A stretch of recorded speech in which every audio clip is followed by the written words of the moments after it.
Welcome back everyone. आप सभी कैसे हैं? आज के इस वीडियो में मैं आपसे कॉन्सेप्ट ऑफ टीचिंग के बारे में बात करूंगा। इसके पहले मैं फर्स्ट पेपर से संबंधित और भी वीडियो अपलोड कर चुका हूं। मैंने उनमें से कुछ वीडियोस और कुछ प्लेलिस्ट का लिंक आज के वीडियो के डिस्क्रिप्शन बॉक्स में दिया है। आप वहां पर जाकर चेक कर सकते हैं और अपनी स्टडी को बेहतर बना सकते हैं। टीचिंग से संबंधित यह पहला वीडियो है। इसके बाद एक एक करके आपके साथ और वीडियो में शेयर करता रहूँगा। So please subscribe channel for more updates. शुरू करते हैं और समझते हैं कि कॉन्सेप्ट ऑफ टीचिंग क्या है। देखिए, सबसे पहली बात है कि जो शिक्षण होता है, जो टीचिंग होता है, teaching is a social process. यानी जो टीचिंग है वो क्या है? एक सामाजिक प्रक्रिया है। क्या है? सामाजिक प्रक्रिया है, अर्थात सोशल प्रोसेस है। अगर ये एक सामाजिक प्रक्रिया है, सोशल प्रोसेस है, तो सीधी सी बात है कि टीचिंग जिस सोसाइटी में की जाएगी उस सोसाइटी के जो तथ्य होते हैं, वहाँ के जो कल्चर होता है, वहाँ के जो भी फैक्ट होते हैं, वो सभी क्या करेंगे? टीचिंग को प्रभावित करते हैं। तो हम कह सकते हैं कि शिक्षण एक ऐसी प्रक्रिया होती है जिसमें उस समाज की सभी स्थितियां टीचिंग को प्रभावित करती हैं। जैसे मान लीजिए कोई भी राष्ट्र हो या फिर कोई भी शासन हो या फिर कोई भी समाज हो, उसका जैसा भी सामाजिक दर्शन होगा, उसके जो भी सामाजिक मूल्य होंगे, उसका जो कल्चर होगा, वो सभी क्या करेंगे? वो सभी टीचिंग को प्रभावित करते हैं। अर्थात हम कह सकते हैं कि किसी भी समाज, किसी भी राष्ट्र का जो टीचिंग सिस्टम है वो इस बात पर डिपेंड करता है कि वहाँ का समाज और वहाँ का राष्ट्र कैसा है। तो आज के इस वीडियो में मैं आपसे 3 तरह से टीचिंग की बात करूँगा, जिसमें नंबर 1 पर रहेगा टीचिंग इन डेमोक्रेसी, अर्थात प्रजातंत्र में शिक्षण का अर्थ, यानी डेमोक्रेसी में टीचिंग कैसे होती है, इसके बारे में आपसे मैं बात करूंगा। और इसके बाद जो दूसरा है, एक तंत्रात्मक शासन में शिक्षा कैसी होगी, उसके बारे में मैं आपसे बात करूंगा। और उसके बाद तीसरा आपसे मैं बात करूंगा हस्तक्षेप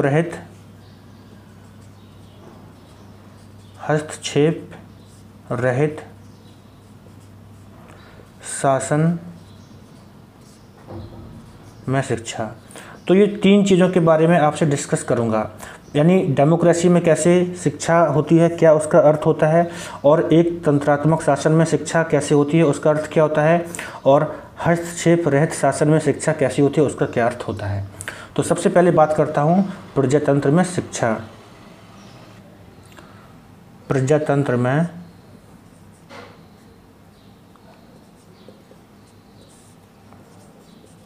शिक्षा का अर्थ।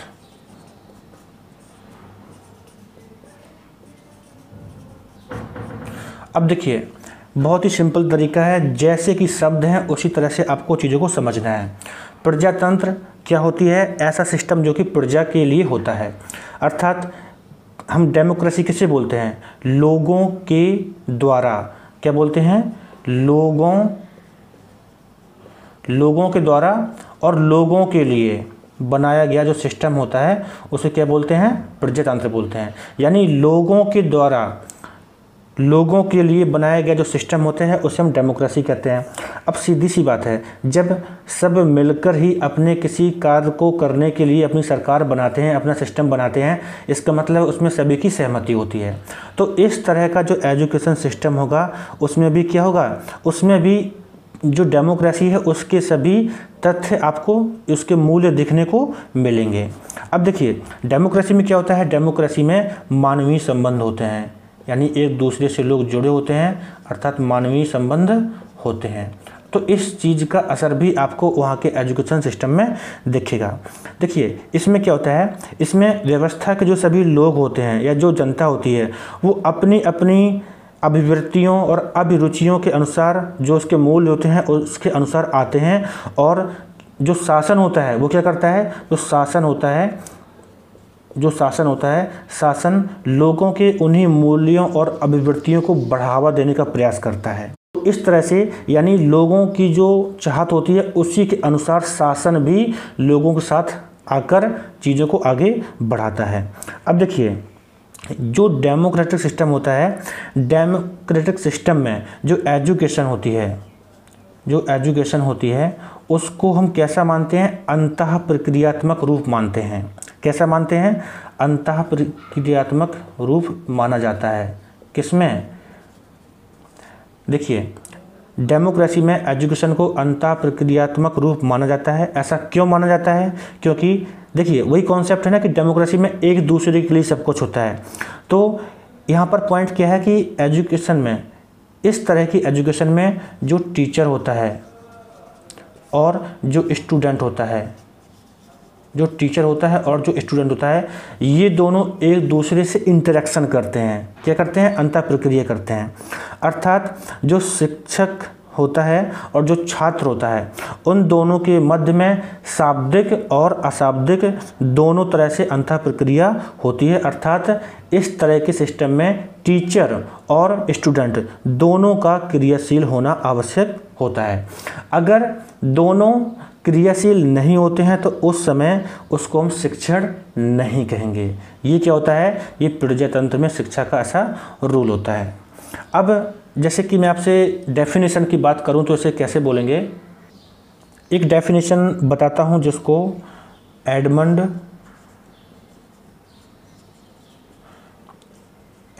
एमिडॉन ने दिया था। तो इन्होंने क्या कहा था, थोड़ा सुन लीजिए आप। इन्होंने कहा था कि शिक्षण को अंतः प्रक्रिया के रूप में परिभाषित किया जाता है। यानी टीचर और स्टूडेंट के बीच अंतः प्रक्रिया, यानी इन्होंने कहा था कि शिक्षण को अंतः प्रक्रिया के रूप में परिभाषित किया जाता है, जिसके अंतर्गत कक्षा कथन को सम्मिलित किया जाता है, जो शिक्षक यानी टीचर और स्टूडेंट के मध्य परिचालित होती है। और कक्षा कथन का संबंध अपेक्षित क्रियाओं से होता है।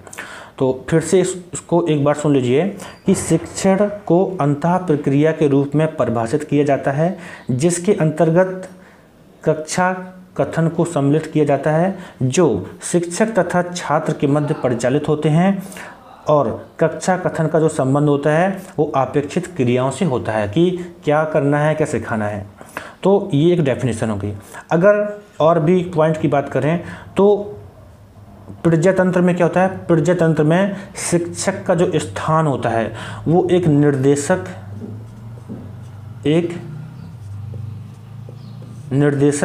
और पथ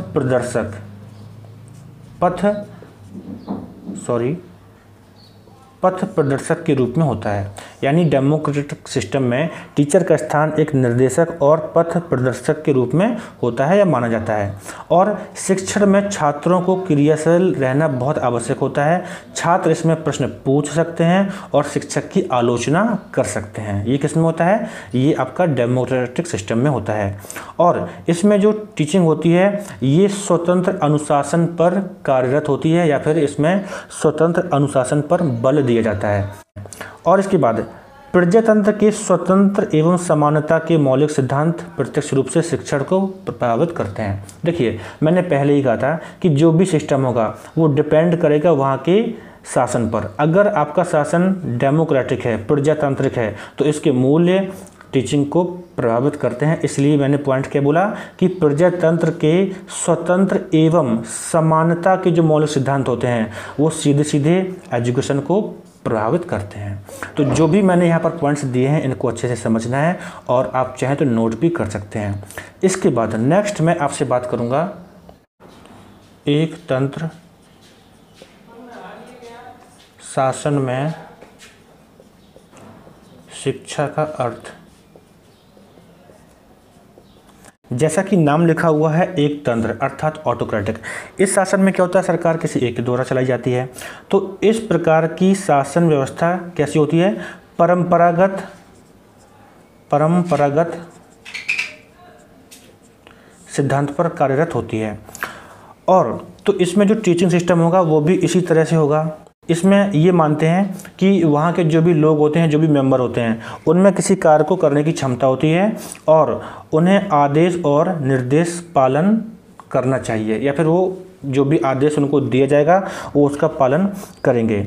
लेकिन इस तरह के सिस्टम में वहाँ के जो लोग होते हैं उन्हें किसी तरह से इनिशिएशन यानी किसी तरह से कार्य को खुद से शुरू करने की उन्हें आज्ञा नहीं होती है। इस तरह के सिस्टम में लोगों की जो इच्छाएं होती हैं, जो अभिवृत्तियां होती हैं, उनका कोई स्थान नहीं दिया जाता है, क्योंकि वहाँ का जैसा शासन होगा तो वहाँ की टीचिंग सिस्टम भी वैसी ही होगी। अर्थात कह सकते हैं कि इस तरह का जो टीचिंग सिस्टम होता है, वहाँ पर जो चिल्ड्रंस होते हैं, जो बच्चे होते हैं, उनके लिए शिक्षा में उनकी जो खुद की इच्छाएं हैं, खुद की अभिवृत्ति हैं, उनको कोई स्थान नहीं दिया जाता है। अर्थात जो उन्हें सिखाया जाएगा वही उनको सीखना पड़ेगा। तो एक तंत्र शासन में शिक्षण प्रक्रिया के अंतर्गत क्या होता है, जो शिक्षक होता है उसका स्थान सर्वोपरि होता है और जो स्टूडेंट होता है उसको सेकेंडरी मानते हैं। फर्स्ट में किसको रखते हैं, टीचर को, और स्टूडेंट को सेकेंडरी मानते हैं, क्योंकि वहाँ का सिस्टम ही ऐसा होता है। यानी टीचर जो कुछ बताएंगे बस स्टूडेंट उसको वैसे ही फॉलो करते रहेंगे, उन्हें किसी भी तरह से उनकी आलोचना करने का अधिकार नहीं होता है। इसके बारे में H.C. मॉरिसन इन्होंने एक डेफिनेशन दी है, उसको थोड़ा आप सुन लीजिए। उन्होंने कहा था कि शिक्षण वह प्रक्रिया है जिसमें अधिक विकसित व्यक्तित्व, यानी जैसे जो टीचर है वो क्या है, अधिक विकसित व्यक्तित्व वाला व्यक्ति होगा। वो क्या करेगा, कम विकसित व्यक्तित्व के संपर्क में आएगा और उनको विकसित व्यक्तित्व की ओर बढ़ाएगा। तो इस तरह से यह एक तंत्रात्मक शासन में शिक्षा का सिस्टम है। सीधी सी बात है, जिस तरह का गवर्नमेंट सिस्टम वैसे ही वहाँ की शिक्षा। इसके बाद नेक्स्ट आपसे मैं बात करूँगा हस्तक्षेप रहित शासन में शिक्षण के अर्थ के बारे में। हस्तक्षेप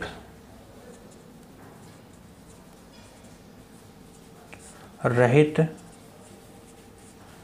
शासन, तो देखिए जैसा कि नाम लिखा है हस्तक्षेप रहित, यानी इसमें किसी भी तरह से कोई भी हस्तक्षेप नहीं किया जाता है।